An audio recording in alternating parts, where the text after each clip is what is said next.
Welcome to another episode of Experience Exzneair. Today, I have the honor of having one of my amazing friends here with me, Miss Anna Hall. You all, this girl is doing the most, but I love it. And I am not even going to tell you what all she does because she has done so much. I'm talking about she does coloring books for children. She writes children's books, y'all. She has a whole beard line of products, okay? So that means when you get your man and you need to rub on his beard, y'all, she is the one to get the products from. She's also going back to school. She's a mother, interior designer. I mean, sis is doing it all. But one thing for sure is she is the true definition of a friend. And not just a friend, she is just her. She is just who she is, and that is the reason why I have her on the show. So today's topic is Unapologetically You. So let's just go ahead and dive right into it.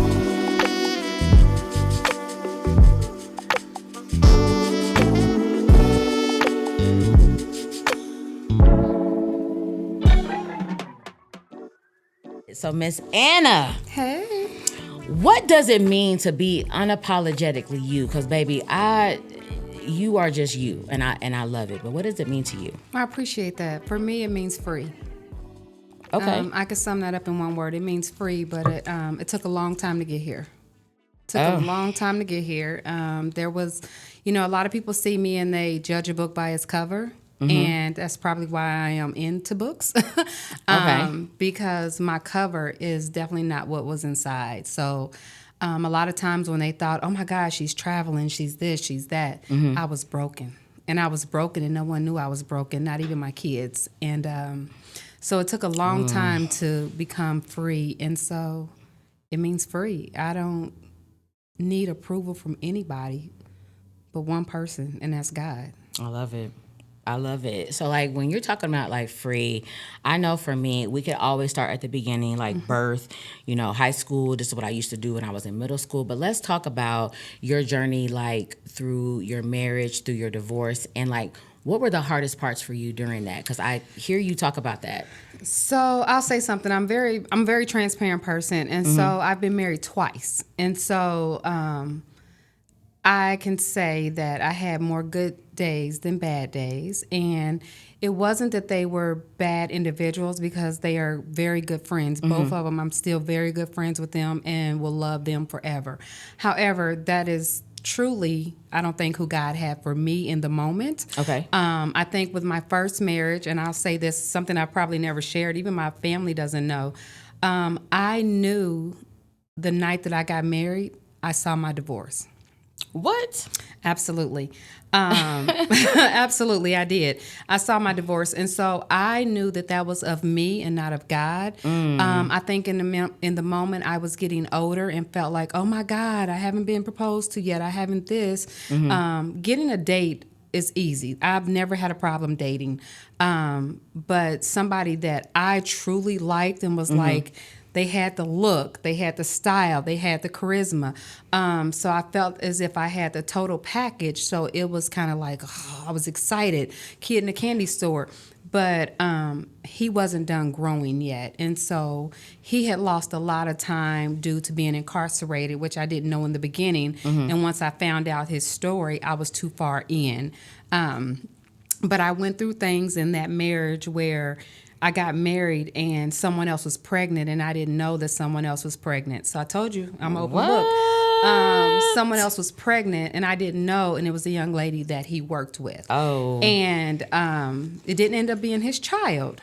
However, you still married me and you knew somebody else was pregnant and you didn't have enough decency to come and tell me. And so when I finally got the truth, it was because I thought I knew I was going to lose you. And I didn't want to take the chance of losing you. So I know if we got married, you wouldn't just go and divorce me because of how you are. We spent a lot of money, embarrassment. And he was correct, and I didn't. Wow. So that situation, so I saw my divorce. Let me be very clear. Then when I moved on years later to my second best friend, to this day, hands down, nothing I wouldn't do for him, best friend. But he had mommy issues. And After mommy issues, sometimes you need therapy. And so a lot of times just strong Black men feel like therapy is not for them. It's weak. Right. And it's not. There's a good thing. It's good therapy. And so I promote therapy for anybody. And he didn't do the work. And so through that marriage, I always fell second to his job. I was always... It was money, money, money, money, money. We didn't have a bad life. We had a good life financially. We lived good. We traveled good. We ate good. We did what we wanted to do. We had a good time. When we needed to sit down and save, we sat down and we saved. Best friend, we had a good time. But money is the root to all evil. It really is. He kept sinning and kept sinning. So he would tell me, well, you keep getting promoted at work. You keep getting this and keep getting that. And I'm stagnant. And you're not stagnant. It's the career that you're in. You're a truck driver. Right. There's not much more that you can do if you're driving a truck. So the next thing for me is, do you want to own a fleet of trucks? If you want to own a fleet of trucks, let's get a fleet of trucks. Let's do what we need to do. We got good credit. Let's figure it out. So that's not what he wanted to do. But when he realized, in another state, I can make, almost 2 times of what I'm making here in Indiana, and he saw that and they waived it. It was like, we leaving. Well, who leaving? So he didn't handle me properly as a wife. It's not that I wouldn't have followed him, because I would have followed him because he was my husband and my best friend. However, I still too had a career here. I still had children. One of my children was in college. Okay. And so he chose money over marriage. And at that point, if that's what you want, I got to give you what you want. And so sometimes you got to love a person enough to let them go. And that's what I did, no matter how much it hurt me. So then I realized it was time for me to figure out me. So the quiet got very loud. Wow. And so when the quiet gets loud, you hear a lot. You do. And so, and if you've ever truly, truly been in love and you've experienced pain, your heart physically hurts. And so it is like grieving a death. And so for me, I had to figure out, what did I want? What did I need? I wowed out after my divorce. We all do. I had a good time. Listen. I mean, what is it really called? Like, okay, the whole phase. We know. I'm just saying, okay. Not the word hoe, okay, well, the fun phase. Yeah. I had to put the whole card up. It wasn't so much that, but I had a lot of fun. I will say that I had a good time, but it was not happiness. It was just, it was masking. It was covering. It was, I don't want the quiet to get loud, so let me turn this music up. You see what I'm saying? And so, like I said, dating has never been a problem for me because I'm the home girl. I'm homie, lover, friend. You see what I'm saying? I'm not. I am a little extra. I'm a little bougie, but that's for what I can do for me. I don't. And my husband treated me good, so he kind of did this too, created a monster, but it's the monster that I can afford to feed. So if I don't need you to come into my life and wine and dine me with these things. You can sit here and have this Louis bag here and have these now laters, and I'm going for these now laters. Okay. So it's the little things for me, because that don't move me. Labels don't move me. I could care less about that. And so people think because of how I carry myself, or I do carry nice bags or maybe drive nice, that's who I am. But I guarantee you, Anna didn't pay full price for that. Anna didn't pay. I know how to ball on a budget. So that's the thing. A lot of people just don't really truly know me, and they don't know Anna. They assume a lot of things. But Anna's homegirl. You know me. Give me a good hoodie. I do. Give me a hoodie, some Air Maxes. And a baseball cap. And a baseball cap. That's who Anna is. If you see me, one thing you're going to know is these feet going to be done. These hands and this head is going to be done. Now, everything else in the middle is going to be clean. But I don't have to be seen. Right. And so that doesn't, that don't matter to me. So when I say free, I mean free. I don't worry about what the next person is doing or saying. I don't worry about what they have or what they don't have. I worry about, are you okay? And so what's this going on? What's going on right here? Because if you don't care about me, too many people have dropped me. Friends, family, they've dropped me here. So I'm always the one catching other people's hearts. Gotcha. So I'm the person now that I'm free, so I got to catch my own heart. And so God has set me down to be still. I am being still, and I am learning and loving me completely unapologetically and no is a sentence. I love it. No is a sentence. I'm going to piggyback on one of the things that you said when you knew that you already saw your divorce.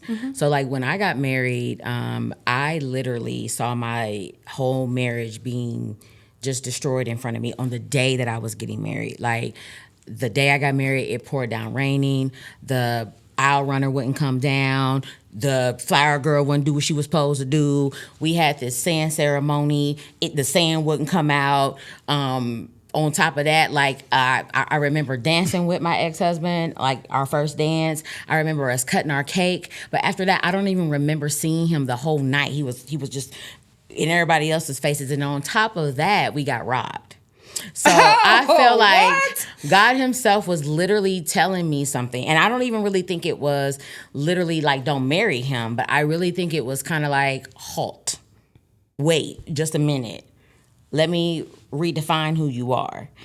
I don't think I caught that until I was divorced and then became an author and was able to have to go back to identify that. So when you said you saw that, I saw it already happening, but I didn't see a divorce. It was kind of like, you don't need to be getting married right now. Like, I'm gonna make you so mad your wedding day that you literally just be like, I'm done with this all. Like, I ain't doing this no more. But I didn't. And I think that even the warnings I got from that day, I didn't. So when we speak about being unapologetically ourselves, I think for me, I am still finding who I am. So you are the person that I look up to and I admire because you have always been you. Like, for the ones, that are listening, that are watching, when I first met you, Miss Anna, I was still a broken piece of, girl, I was a hot mess. I was a hot mess too. And I remember talking to you, and I don't think I remember you telling me that you were on the panel to speak that day. I didn't. And so I was like, okay, I'm talking to Oprah right now because like she's on the panel. She is on the panel. So you're supporting, you're buying my book. We're exchanging numbers, and I don't even really know how the friendship evolved. I just know that it was pure. And how I knew it was pure is because every single time you reached out to me, you would always say, Z, okay, like, don't make me have to come over there and choke you. Don't make me have to come over there. Don't make me have to come. I'm like, okay, well, how many times she gonna have to come over here? Like, ugh, this lady getting on my nerve. But I knew that when I would come to your house, especially you open up your doors to me. Let's just start there because we don't invite everybody into our homes, our personal lives. I knew then that it just wasn't just you were trying to get something out of me, I was trying to get something out of you. I just think that the collaboration with just the drive that we had as entrepreneurs and wanting to do things, that was our drive. But I think for me, I took from you, I could be doing a lot better in my life. Like, I could be doing so much more, but how can I get to this level of just, like, not giving a damn? Because that's how I looked at you. That's why when I was trying to figure out okay, I want her on my show. I want her to come in. Yes. But what can I talk about? Her books? Here's the thing. How old are you? 43. Okay. I'm 49. Oh, actually, I'm not. I'm 44. I just turned 44 on Wednesday. Happy birthday. I'm AARP. So we're right there. I'm about to get together. my card. Listen, and it will come, so don't be funny, it will. That's funny that you say that because I remember the connection that we had, but you just said something that I didn't know, that we were connected on the same level a little bit even further now. When you just said about your divorce, that night you knew. Well, that night I knew too, because on the night of your wedding, when you drive yourself home after you say I do, because he left. Nobody knows that. Because he left because he was ready to go and I wasn't ready to go because we had guests there, and you go around and you thank everybody for coming, and he was more worried about my friends want to go out tonight. We supposed to go out and celebrate. So they fine, the family's fine. Come on, it's our time.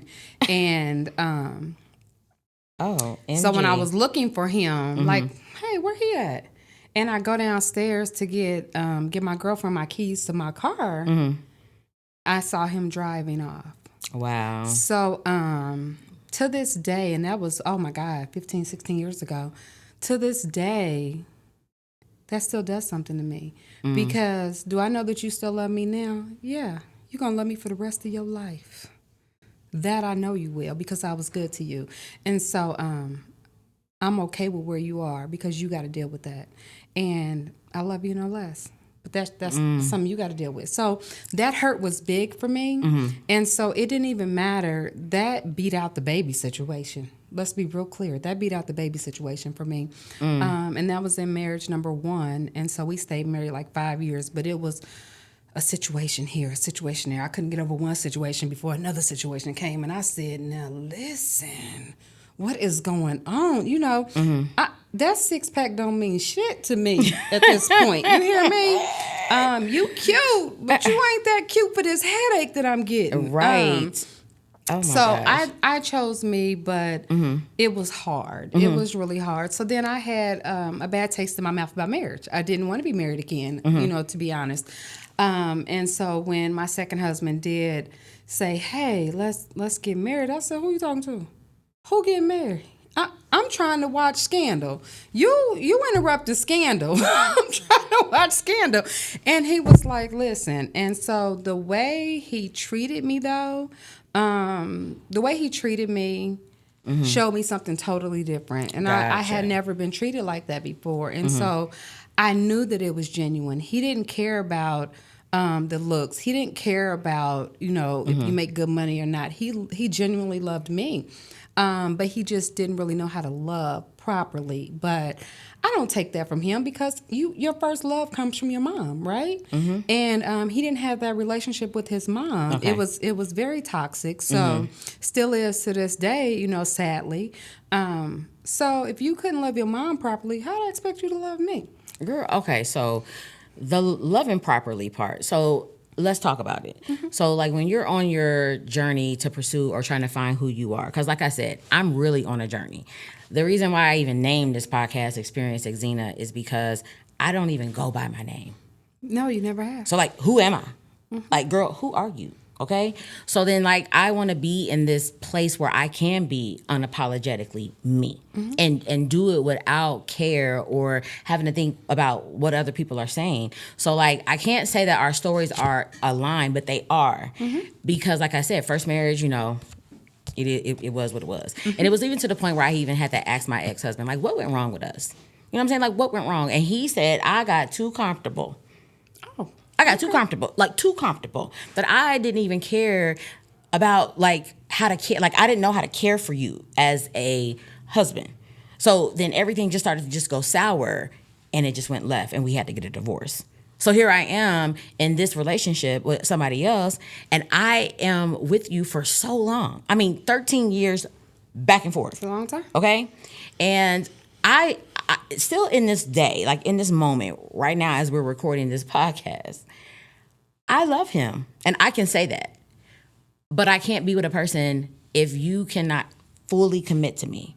And then I think for me, I was getting tired of being compared to other women, meaning like every guy that I felt like I was with or dating always had another woman.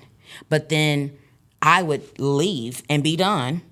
Pull the Pisces out that I am, because I can walk past you, baby, and not say anything to you. I could look you dead in your eyes, know who you are, and still not say nothing to you. When I finally get to that point with any person, then they want to come back. Then they want to apologize. It's too late to do that, because when you had me, you had me. Now that you don't have me, a good woman will always be a good woman, even though you don't like the term. A good woman will always be a good woman. We always have a phase, whether it's a whole phase, whether it's a single phase. Oh, we have a whole phase. You're right. If it's a tequila phase, if it's a book phase, it doesn't matter. We all have a phase that we go through. But when you are a good woman, you're not somewhere being a bad woman. You're still being a good woman. And they know that. Absolutely. They know that. So then they choose you over the other person. No, they choose the other person over you, basically. That is where I'm at. And I really, and it's kind of like, as you say, it's like grieving a death. It is. And I think, like, for me, I'm hearing you talk about being unapologetically yourself, something that I am striving to be, and hopefully the next person can want to strive to be. Just be who you are. But how can you be who you are when you're being already compared to another person? Whether that be in a relationship, work, your career and what you do, like even being Black, like our race itself. We're always being compared. Like, does that drive you into a place where you're angry, you're upset? Like, what do your feelings feel like? No. I can't be upset. First of all, we are already, Black women get that enough, the angry Black woman. I'd rather date a woman not of color because she's easy to get along with. They obey. What is obey? I can't.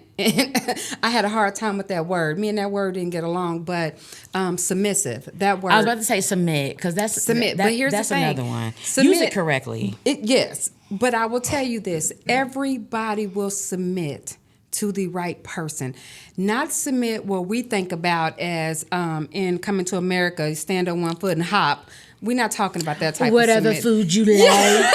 Because, baby, I'm not about to do it. It's not that, but every person will submit. Even men will submit, and they will. But when they feel comfortable and they're vulnerable and they can trust where they are, they're home. They feel at home. And so it doesn't bother me. And not too much bothers me anymore. It really just doesn't, because it's like this. I don't know how much life I have left. And so when COVID hit the world, this is something that hit the world, affected the entire world. When I saw that and I was seeing people just drop dead left and right, I no longer gave a damn, because I don't know how much time I have left. So right now, everything I have to give, I'm going to give it genuinely. And I love you. And so it's so funny that, as me and my brother are like this, and he was with me for a while. And so my mom would be like, girl, you can't do this. You can't do this. And I'm like, you're right, I can't. But me and my mom, we are like this, but we're not the same person. My mom was raised by a woman who was very cold. My mom wasn't so much, she's not, she a little crisp. She a little iceberg lettuce. Okay. She's a little that. Not iceberg. Girl, she can be. She don't play. But I am a nurturer, and I love people, and I love love, and I know that that's how God has built me. And so I will always make sure that people who I love and I truly care about are okay. I might be pissed off and mad because I don't want to do it. So I'm fighting the air because I don't want to check on you. I don't want to do this. But I finally had to realize that's my purpose. My purpose is people. Yeah. And so I used to dodge it all the time. And I used to be like, oh, shit, here comes such and such. I don't want to talk to her. Well, hey, girl. I know, right? And so people are just drawn to me. And so I finally just said, okay, God, if this is what you want me to do, that's fine. And so here I am. And so now not too much bothers me. I can travel alone. I just came back from where'd I go? Travel. I went to Cabo by myself. You do travel. I do. And so I had a friend in the moment who swore that I was laid up with somebody. And I'm like, where is King Jock? Where he at? Not King Jock. But it wasn't. It was just I needed a break. And so I needed to breathe. And I walked away and I went and I took a moment for me. And I didn't do nothing. I laid on somebody's beach and let them massage me for $70. That was with the tip for a whole 90 minutes. I said, this is the life.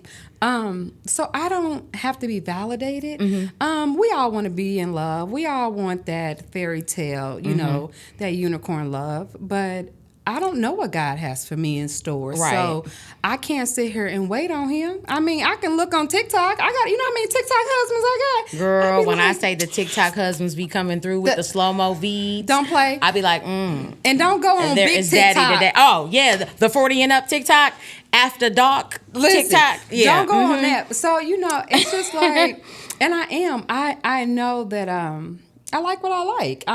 I'm a visual person. I like what I like. But at this point, you got to be coming with a little bit more than just that chocolate skin. You really do. Yes. And that over 6 foot. Okay. So you have to. Yes. So you talk so much about it. Like, you are very confident. And that's one thing I love about you. But like, it to me, it takes a lot of confidence to be a unapologetically strong, bold Black woman. Like, how do you build so much self-acceptance for yourself and walk in that boldness? Like, what have you done to do that? My daughter's watching me. My daughter's watching me. And so my kids are my energy.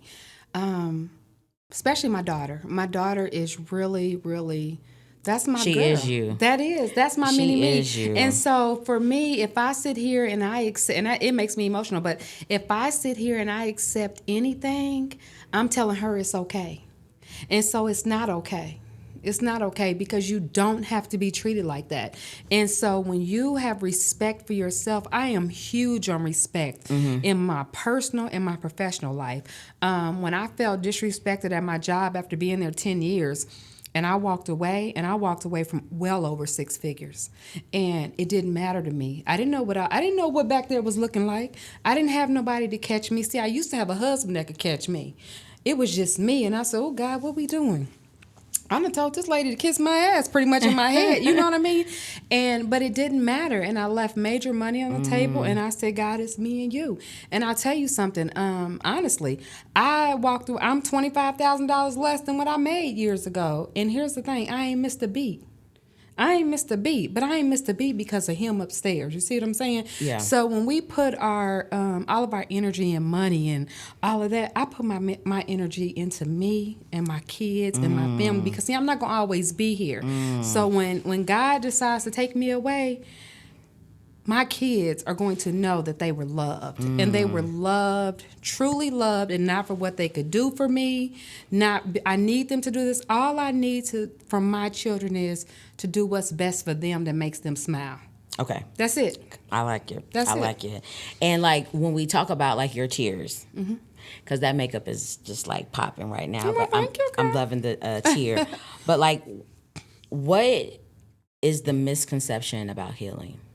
Like, I'm going to answer it first, because honestly, when I think about healing, I think about how the wife on John Q looked when she was praying over that baby. And they looked up at her like, basically, we have a heart for your son. Her hair was messed up. She had been crying. You know, she was laid out. That is what healing looks like for me. Healing is like, everybody be thinking this happy place. I don't really think is necessarily a happy place. So what is like some of the misconceptions of healing that you would like to like put on the line for people who are going through healing? I think it's real simple. For me, like, I can only speak for me. I think people kept putting a time frame on it. And you need to, what? He's been gone this long, or he's been gone this long. You can't put a time frame on how it affected me. And so that is your story of what happened in your life. So you're trying to put what happened in your last marriages or your last relationships, because that's when we get well, girl, if it was me, and they get to rolling that head and throwing that, well, it ain't you. See, you didn't stay up them nights when he cried over certain things, when he was broken. You wasn't there. So you don't know the connection that I had with my person. So with that being said, it may take me a little bit longer than it took you. So my love was real and my love was deep. My love didn't come with, so I will say that because that takes me somewhere else, with conditions. And so we would fight about love with conditions, and you hear people say, I love you unconditionally, I love you unconditionally. And so I used to say that all the time. Oh my God, I love you unconditionally, you my boo, you this. Well, my love comes with conditions. And it does, because if I love you, I love my kids unconditionally. You can go jack up, and I'm still gonna be. Mommy gonna be there. Mommy got your back. Now I'm gonna kick your ass, but I'm gonna be there. I got you. But at the end of the day, you as my mate and my partner, I gotta have conditions for you, because that means you can go out and do anything you want to do to me, and I gotta be like, because God said, well, He didn't choke me out. He didn't do. No, you can't do me any kind of way. That part, and you can't. And so that comes back, and that stems back to respect. You got to respect me, because I'm going to respect you. And if I lose respect for you, Black men already got it hard enough. If I lose respect for you as your woman and as your partner, we ain't got nothing else to talk about. It's a wrap. There's nothing else for us to talk about.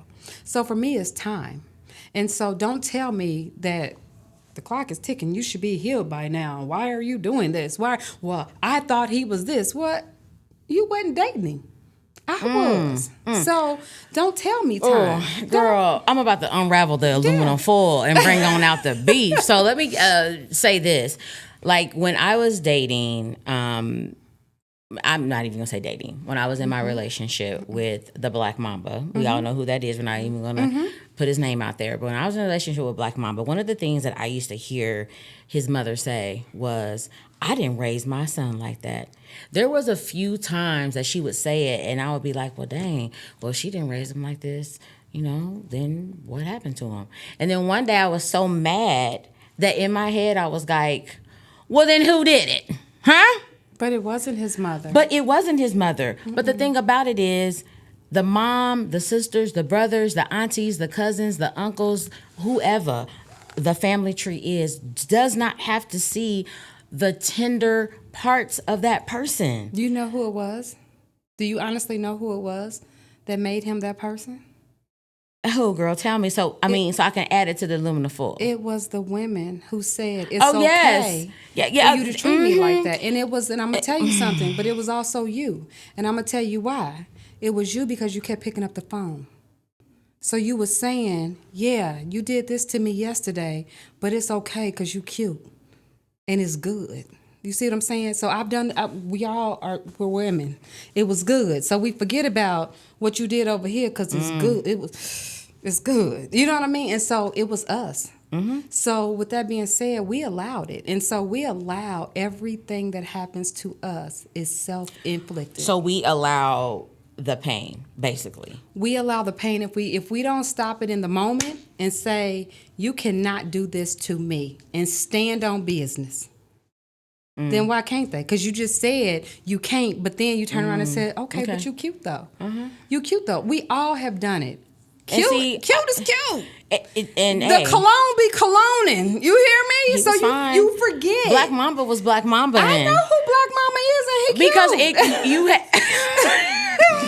Yeah, he is. I mean, I'm just saying. But then at the end of the day, I was, and I still am, blown.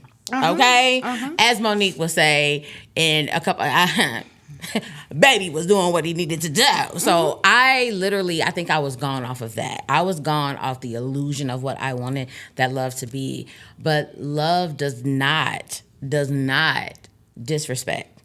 Love does not still if you allow it lay to, up it with me or but I'm just saying, especially when you don't know. But this person can look you in your eyes and tell you that they love you and still go knock on the next woman's door. Absolutely, because she's gonna open that door. But then I'm opening up the door because it's good. That's where we become. Love is blind. Love is crazy. Love, it just is what it is. And I feel our parents went through the same thing. So here's the difference now. They wasn't honest about it though. They wasn't, but here's the difference. I'm gonna jump, not necessarily our parents, because our parents are not that much older, but our grandparents was, because they weren't as educated as we are now. Let's say that. So they had to be at home and they had to accept the fact that he was out there and laid his hat wherever he wanted to. You see what I'm saying? Because she didn't have the education, she didn't have the job. He brought the money in. You can't do that today. Today, a lot of the women are making more money than the man. So now it's here because I want to be here. And so I had to learn, I want you. I don't need you, but I want you. Now, I will say this. You hear, they so tough, they don't need a man. I didn't say I didn't need a man, because I'm tired of taking that trash out. I'm tired of filling up this car and cleaning up this car. And how about pumping the gas when it's cold? Don't get me started. But it's not that I need you. I need you for certain things, but I can do those things. But I don't want to do those things. I want to be in my pink era. I have had to wear a stiletto on one foot and a Timberland boot on the other for so long.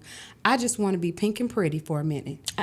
I do too. That's it. I do. I want to be like, okay, so you know how like a guy like has his rims, his stereo, I don't know, his collector items. It could be CDs. It doesn't even matter. Men have a way of holding on to those things, and they treat them like, hey, don't be drinking in my car. Hey, don't step on my shoes or crease my Nike. It's certain stuff they just don't play about. Treat me like that. Treat me like you would your Nike. You don't want it to scrunch up, baby. I don't. I just want you to. But they're out there. Those men are out there, and we think that Where, they're not. Miss Anna? Let me tell you something. I can tell you. I don't have one. In Cabo? No. No. On the beach? I didn't have nobody on the beach with me. I wish, girl. I wish. No, I'll tell you something. And the reason I say that they're out there is because, and I can speak to this. My daughter's father is an amazing man. Amazing man. We haven't been. My daughter's going to be. She's 29. So we split up when she's so much older. I know. Well, she's just mature. We split up when she was 2. Okay. This man has been amazing for all of those years, and I have to say that I wasn't ready or prepared or knew to understand the level, but the love that I see him bestow to his wife, and they've been married probably over 20 years, and I love her dearly too. We're a blended family. She's a beautiful person, but the love that I see this man extend makes me want to bust him in his mouth. I was like, what? Why ain't you teaching classes? You see what I'm saying? So, and I'll tell you something. I remember being over there for a birthday party for their son, and I had my son with me. We're over there for a birthday party, and he gets up and he's telling how much he loves his wife and what she went through in childbearing and blah, blah, blah, blah, blah, blah, blah. And her whole family's there, and I'm like the outcast, you know what I mean? Right. But they invited my baby, so I'm there. And then he says, but she's not the only woman in the room I got to thank. And that man stood up and thanked me for being his daughter's mother in front of his in-laws, his family, his wife. And he said, because she could have made my life difficult. She could have acted like a baby mama. I had to make an excuse to leave because it took me somewhere that I didn't know I could experience. And so when I say that there are men out there who truly do care and truly do love their partner, not that they don't look at the big booties, and because how could you not? The way they buying them and Girl, stacking it was them. somebody who had a big booty at the Lil Wayne concert, and I was like, oh. Yeah, you'd be like, she thick, ain't she? You know, she doing it on pants. Yeah. So, yeah. And so, because women compliment women. Yes, And so, but yes. that's the thing. It's so much more than that. I have a friend in my life. I do have a friend in my life. And you know what? That is so crazy you say that, because I was like, that was my next question. I do. Like, but you got something, somebody special? We're not like that. No, I don't. Okay. I don't. He is very special to me. Okay. He is very, very, very special to me. Okay. But we're not in a relationship. Okay. We don't date. Okay. I think we date in our heads. I think we date in our heads sometimes. Date in your heads. Okay. I think we date in our heads. Okay. Like when I say I know this man love me, but I think he is scared of what could be. Okay. And we have other reasons that we can't. Well, we could. We really could date if we really truly wanted to.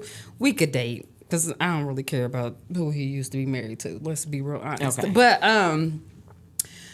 I just think right now we're friends, and it's just not our time. And I respect that, and I'm okay. Neither one of us have ever said that. Okay. But I can say this honestly: out of any friend that I have, I check for him. Okay. I check for him. Okay. I do. Because he's a great person. I didn't think that I had those type of feelings towards him, but I do. So, you know, what God has. And I think the same. I speak the same for me and Black Mamba. I really feel like the core of our friendship, because we were friends before anything. Like, that was my dog. And I think that I will still love him in that way. I want nothing but the best for him. And I'm not even saying that he's a bad person. Right. And I'm not even saying that it couldn't work. But no. Like, I think that you had the opportunity. You had enough time with me. And I'm not saying move over butter. Like, I'm just ready to go out here and date. I really honestly think that I'm just not ready right now. I am really still in a place of finding myself, and I want to be unapologetically myself and who I am, so then I can be able to love somebody else correctly. Nothing wrong with that. You take all the time that you need for you. And I think it'll happen naturally and without force. Like I'll literally just be at Starbucks and some dude just gonna walk up and he gonna want to pay for my Starbucks and then he's gonna ask me for my number and then we're gonna just start shooting pool and watching Netflix you got it all and mapped going out. to. I mean, I'm just saying Okay. that's how I want it in my mind. Okay. Is it gonna happen that way? It may not. But at the end of the day, I'm not going to want to be at the club, and because they not at the club. Because they ain't at the club. And I'll tell you something. It's funny. I heard something the other night where it was a guy. I can't remember what it was. A guy on social media somewhere, and he said, you know, the girls want to date the guy. You know, they're getting dressed, they're getting cute, and they're going to the bar. And they was like, you going to the pub?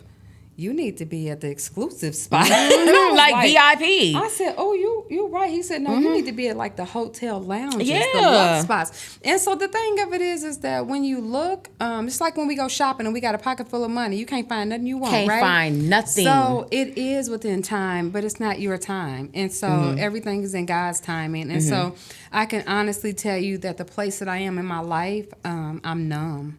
And not that I want to be numb. There's feelings there. You know, I don't know where they are right now, but they're there somewhere here. Okay. But I'm numb because I'm numb to the BS that I've been through.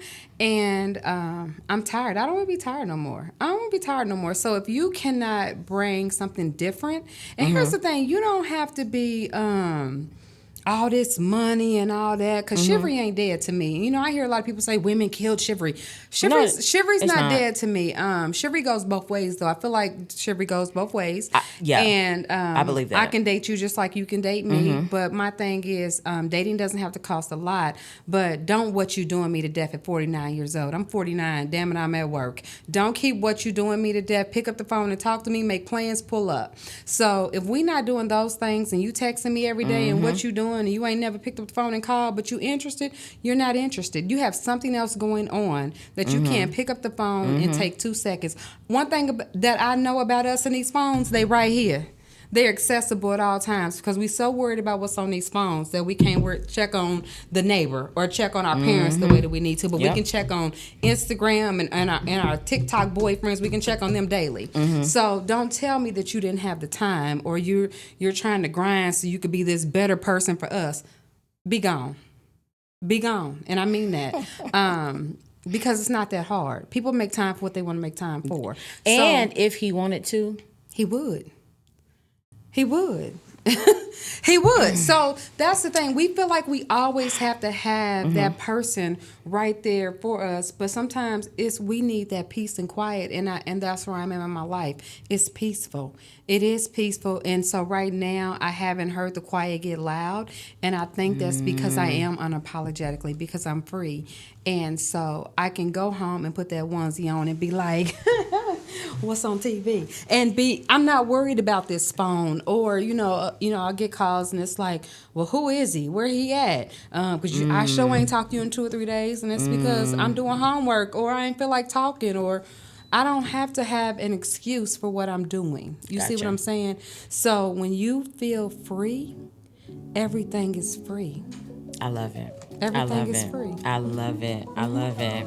So now it is time, you guys, for Experience Exzneair. This is where I allow the guest, we're going to flip the script, y'all. So Anna has, she can basically do anything. She can ask me something. She can have me do something. But I only have 60 seconds to answer it or do it. So what you got for me, Miss Anna? What are you going to do different in your next love life? Oh.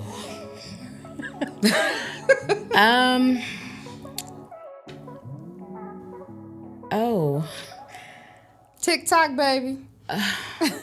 What am I going to do next in my love? What are you going to do different? What am I going to do because different? It's not always them. What are you going to do different? I'm going to learn to be quiet and listen and think before I speak. That takes a lot. I need to be quiet. I need to be quiet and not be so overbearing and want it my way.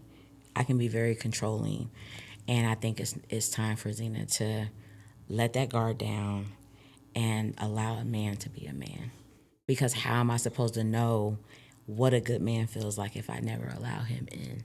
So that was a good question. And I am so happy that I answered correctly. So before we wrap up, is there anything that you feel that people like misconceive about you that you kind of just want to clear up? Like, hey, this is Anna, this is who I am, this is what I do. But don't, is there like any misconceptions about you that people think that you are, but you're really not? I think that they think very upscale, I think some people take me to be bougie, like the bougie. You know what I mean? Okay. And I am bougie, but not to the manner that some think. Gotcha. I'm homegirl. I'm laid back. I'm kicking it. I am. Now I don't play video games, but I'll try. I'm that girl. I'm watching sports. I'm betting. Give me some dice and I'm shooting dice. You see what I'm saying? So I'm her. I'm her. And so I don't need their approval or anything. So if they think that I'm extra bougie, so be it. Wow. Okay, you guys. So what a great conversation with Miss Anna Hall. Now, mind you, I have already told y'all about all the amazing things she does, from her children's books to her coloring books to her beard products to her interior design. All of that will be left down here in the description for you to click on them links. But where can the listeners and followers find you on social media? So on social media, I'm under Anna Hall directly. And so for my business, you can find me under the Garden of Reading. And that is, take the G off of reading. And so I'm on all social platforms, and that is our bookstore. We have an online bookstore, mother and daughter. So I'm there. Okay. All right.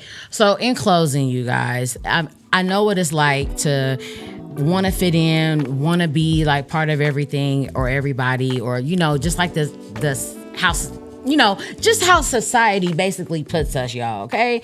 Don't try to be like what everybody else wants you to be, because for me, just be uniquely you. So with this episode, I really want you guys to just walk into your own power and never apologize for who you are, because you have to always just be unapologetically you. And as for me, I'm learning too. So we on this thing together. So stay tuned for the next episode. Thank you. Thank you.